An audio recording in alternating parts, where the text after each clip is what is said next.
Hello once again, I'm Matt Donnelly of RotoBaller, and it's time once again to talk fantasy football starts and sits. Even though they had some bad weeks, you still are going to start those studs in Patrick Mahomes, Jalen Hurts, Lamar Jackson, Josh Allen, Justin Herbert, Justin Fields, and Trevor Lawrence. Those are no-brainer type lineup decisions.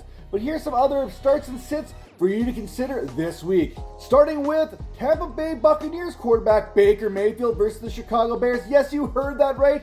I am starting Baker Mayfield, especially in 2 QB type leagues. The Buccaneers, they believe in Baker Mayfield after defeating the Minnesota Vikings last week. All they have heard all offseason was how bad this Buccaneers team was going to be without Tom Brady. Mayfield was not spectacular by any means.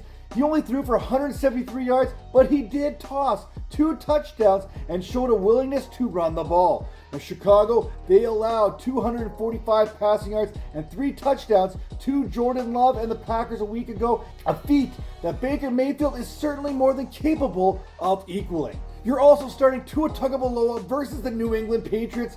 Tagovailoa is making a case, when healthy, that he should be a must-start in this category each and every week, and it is hard to argue against him. The way he's dropping dimes to Tyreek Hill last week, he made a good Chargers secondary look bad. You know how hard it is to drop dimes to Tyreek Hill running at full speed? I'm just saying.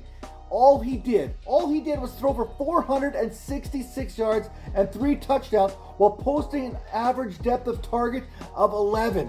Yeah, 11. If you chart that out over a full season, Tagovailoa, he's on pace for like 8,000 yards and 50 touchdowns. Yeah, you're starting him every single week. Miami quarterbacks that have multiple 450-yard games, Dan Marino, Tagovailoa, that's it. That's the list. That's it. No one else is even to be considered there. And looking at the past 2 years worth of data and games in which Tagovailoa did not suffer a concussion or he played at least 3/4 of the game, he is averaging 21.5 fantasy points per game. Another quarterback start is Geno Smith versus Detroit.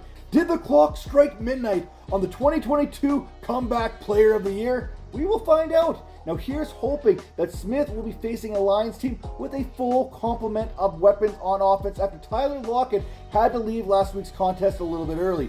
Detroit, they still struggle when it comes to defending the pass, but they have improved. Then again, Mahomes, he didn't really have a stellar cast of characters when it came to pass catchers. I mean, really, Kadarius Toney, the game that Sky Moore had. Patrick Mahomes, he looked like he was frustrated. And Smith, he's hoping to have better weapons at his disposal than Mahomes had last week. Another quarterback you're starting is the rookie Anthony Richardson of the Indianapolis Colts as he faces off against the Houston Texans. Now Richardson, he is going to need to learn how to use the entire field. Last week against the Jaguars, he was basically focused on tossing the ball to just the right half of the field. And if I notice that, you better darn right bet that DeMeco Ryans and the Texans, they certainly have seen the film on this and they know what to expect from Richardson. It was great to see Richardson and Pittman put up some good numbers last week, and this week we get to see Richardson face off against fellow 2023 draft classmate CJ Stroud, so I'd expect that he may have a little extra just for this game. Quarterbacks that you were sitting in week number 2, Kirk Cousins versus Philadelphia.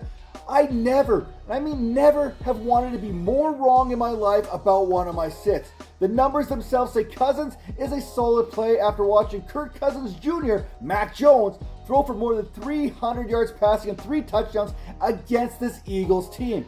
Cousins, he has better weapons than Mac Jones has in New England. He has a better track record. The problem is, this game is taking place after 6 p.m. and Cousins has had some performance issues in primetime games that you simply cannot ignore. Another big-time quarterback that you were seeing this week, it's Joe Burrow versus the Baltimore Ravens. There simply isn't any games that are going to be easy in that AFC North.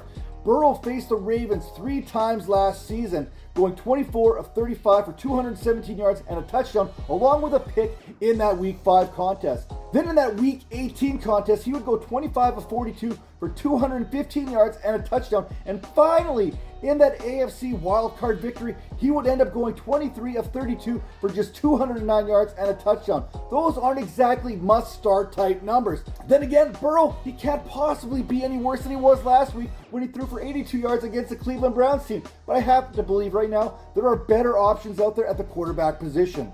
The third sit of the week is Matthew Stafford versus the San Francisco 49ers. We have seen both the good and the bad when it comes to Matthew Stafford against his 49ers team going back to the Rams Super Bowl season of 2021, where he had one of his best games in that NFC Championship after struggling in the previous two contests. I guess the second game wasn't as bad, but still, you get the point. Stafford, he is coming off a 334-yard performance against the Seahawks, whose pass defense was expected to be better than it turned out to be.